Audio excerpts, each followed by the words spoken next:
the lonely ranch. James Walker stared at his laptop screen, the harsh glow illuminating his weathered face in the darkness of his ranch house kitchen. His finger hesitated over the mouse button before finally clicking post on the farmhand advertisement. At 42, he was running out of options to save his family's Montana ranch. 3 weeks of silence followed. The drought continued, cattle grew thinner, and James's hope withered like his corn. Then came the night that changed everything. A soft humming sound drew him from sleep. Outside, 3 purple lights descended into his south pasture. James grabbed his shotgun, more from habit than courage, and trudged across the moonlit field. What he found wasn't crop circles or government aircraft. 3 figures stood beside a metallic pod half buried in dirt. They wore strange, shimmering garments that seemed to absorb moonlight rather than reflect it. "We come peacefully," said the tallest one in perfect English, yet with a melodic undertone no human vocal cord could produce. "I am Draven. These are Nisha and Keltos. We received your transmission-seeking workers." James kept his shotgun raised. "My ad was on Craigslist, not beamed to outer space." "All data transmissions radiate outward," explained the one called Nisha, stepping forward.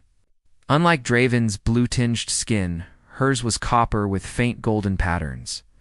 Her eyes, large and entirely silver, studied James with intelligence and something he couldn't place, perhaps hope. "We offer our labor in exchange for temporary sanctuary," Keltos added.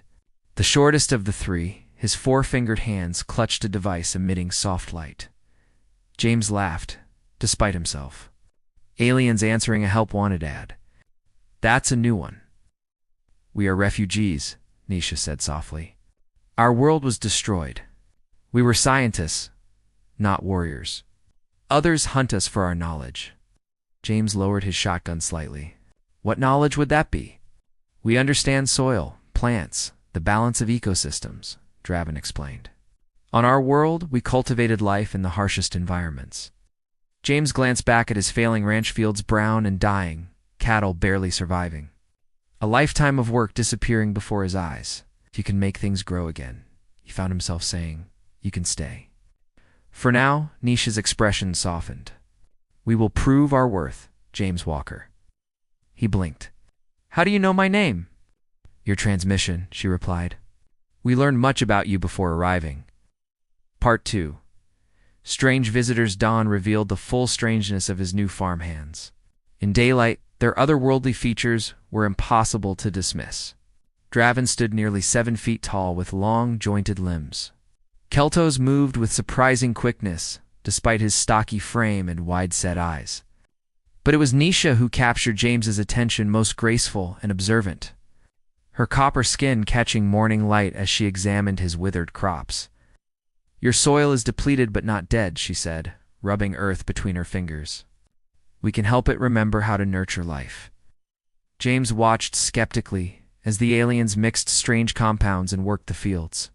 By midweek, green shoots appeared where nothing had grown for months. His neighbors noticed. "Hired some new help, Walker?"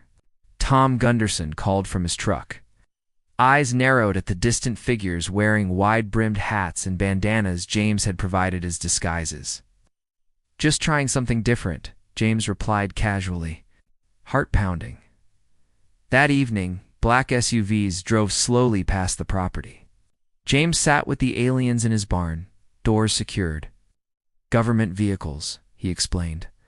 "Not normal around here." Nisha touched his arm, her fingers warmer than human temperature. "We've faced worse hunters." Their eyes met, and James felt something unexpected stir within him, a connection that transcended species. When her hand remained on his, he didn't pull away. "Tell me about your world," he said softly. Nisha described crystal forests and twin suns, her voice painting images of beauty James could barely imagine.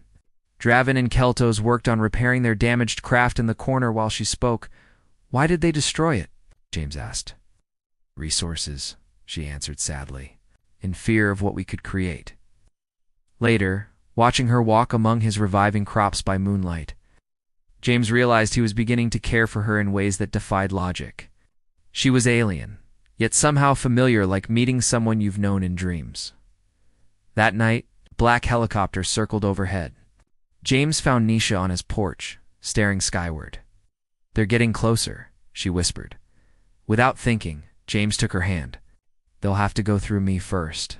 Her silver eyes widened. For the first time, James saw hope there. Blooming Trust 1 month after their arrival, James's ranch transformed. Golden wheat swayed where dust had blown. Cattle grew healthy on lush pastures. The aliens' techniques combining their advanced understanding with Earth's natural systems created abundance that seemed miraculous. Government agent Patricia Wilkins wasn't fooled. Her third visit to the property came unannounced, catching James in his fields. "Impressive turnaround, Mr. Walker," she said, sunglasses reflecting his suspicious expression. "Agricultural department is quite interested in your methods." "Just got lucky with some new organic techniques," James replied carefully. "Mind if I meet these innovative farmhands of yours?" Her smile didn't reach her eyes. "They're shy." Religious community. Avoid outsiders. After she left, James rushed to warn Nisha. He found her by the stream, her copper skin gleaming as she tested water quality. Words died in his throat as she looked up, silver eyes catching sunlight. "The government agent returned," he managed finally. Nisha nodded. "We sensed her approach. Draven has accelerated repairs on our vessel." James felt an unexpected pang. "You're leaving soon?" "Perhaps," she rose, standing close enough that he could see the intricate patterns on her skin. "Does that trouble you, James?" "I thought you might stay longer," he admitted. "The ranch needs you. Only the ranch." Her question hung between them. Their first kiss happened, then hesitant, exploratory, crossing boundaries of worlds. Her lips tasted of cinnamon and something undefinable. James pulled back, breathless and conflicted. "This is impossible," he whispered. "Many impossible things become possible when minds open," she replied. Touching his face with slender fingers, that night they sat beneath stars. Her head resting against his shoulder as she pointed out her home system now, just a fading light in Earth's sky. "We cannot stay indefinitely," she said softly. "Those who destroyed our world will follow our trail eventually." James tightened his arm around her. "We'll face them together." Nisha looked up at him, emotions complex in her alien features.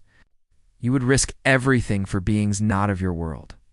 "I would risk everything for you," he answered, surprising himself with the truth of it.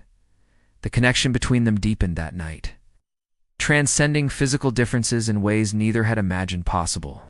Hunters from above the signal came at midnight, a pulsing alert from Keltos' monitoring equipment. 6 large vessels had entered Earth's atmosphere. James watched Nisha's face tighten with fear. "They've found us," she whispered. "The harvesters." By dawn, military helicopters circled the ranch. Agent Wilkins arrived with armed personnel, no longer maintaining pretenses. "We know they're here, Walker," she demanded. "Extraterrestrial beings. Hand them over before you're charged with harboring unauthorized aliens literally." "This is private property." James stood his ground. "You need warrants." "National security trumps property rights," Wilkins countered, but retreated temporarily when local Sheriff Bennett arrived. Demanding proper documentation, inside the barn, Draven worked frantically on their craft. "The repair is incomplete. We need 48 more hours." James made his decision. "I'll buy you time." That evening, as darkness fell, James and Nisha shared what might be their final moments of privacy. Their embraces grew desperate, knowing separation could be permanent. "My species bonds for life," Nisha explained, her copper skin luminous in the lamplight as she traced patterns on his chest. "What we've shared has created a connection that distance cannot break." James kissed her deeply. "Then I'm yours, across any distance." Their intimacy transcended physical differences, finding unexpected harmony between different worlds. Afterward, lying together in the darkness, they heard the first rumbles of approaching ships. "They're coming," Nisha said, rising. "The harvesters never abandon a hunt." Outside, massive shadows blotted out stars. Lights from the government blockade surrounded the property. James gathered his neighbors, who had benefited from the aliens' agricultural knowledge. Tom, Gunderson, the Millers, old Hank Peterson, all arriving with rifles and determination. These folks saved our farms, Tom declared. Government's not taking them without a fight. James looked at Nisha, standing brave despite her fear. I never imagined humans would defend us, she said wonderingly. You don't know humans very well yet, James replied.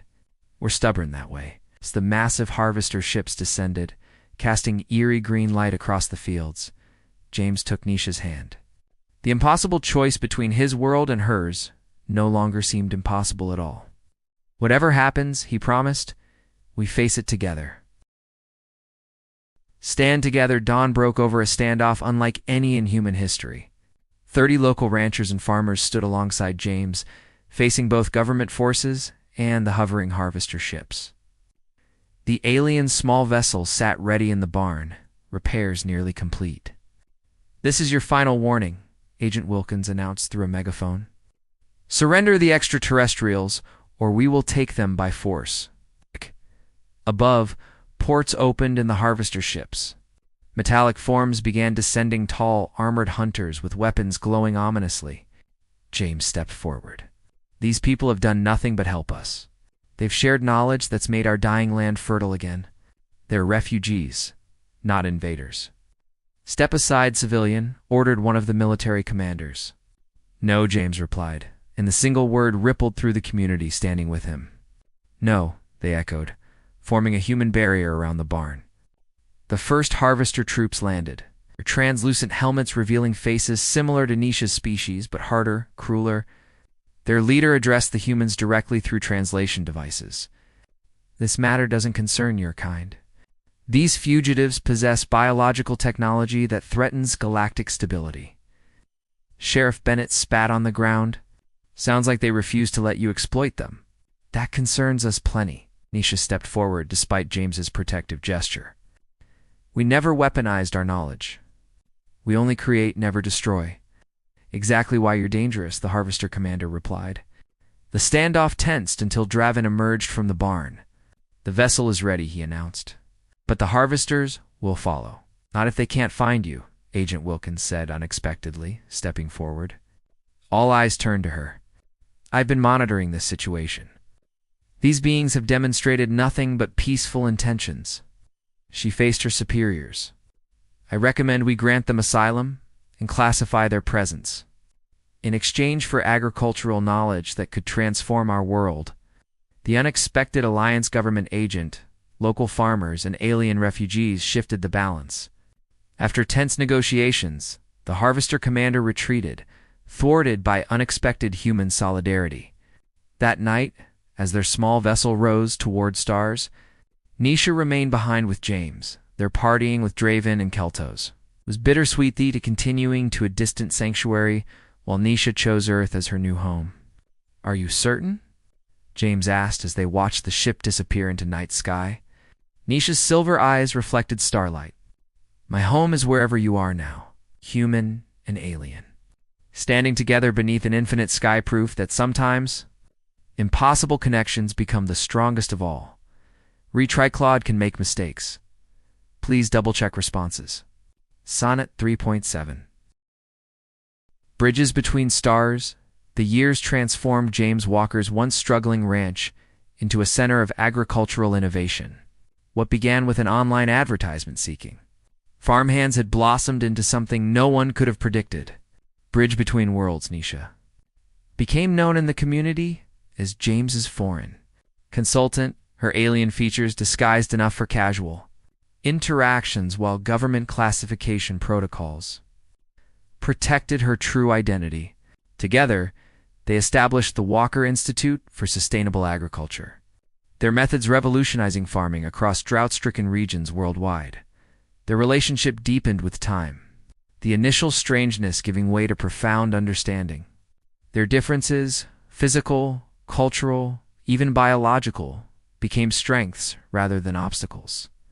On quiet evenings, they would stand beneath the stars, and Nisha would point to the distant light of her former home system, teaching James the true names of constellations no human astronomer had catalogued. Occasionally, Agent Wilkins would visit, bringing news of Draven and Keltos, who had established a sanctuary for other refugee scientists on a distant moon. The harvesters had eventually withdrawn from Earth's sector, deterred by unexpected human solidarity and the diplomatic protections now extended to Nisha's people. What remained most remarkable was how ordinary their extraordinary story had become.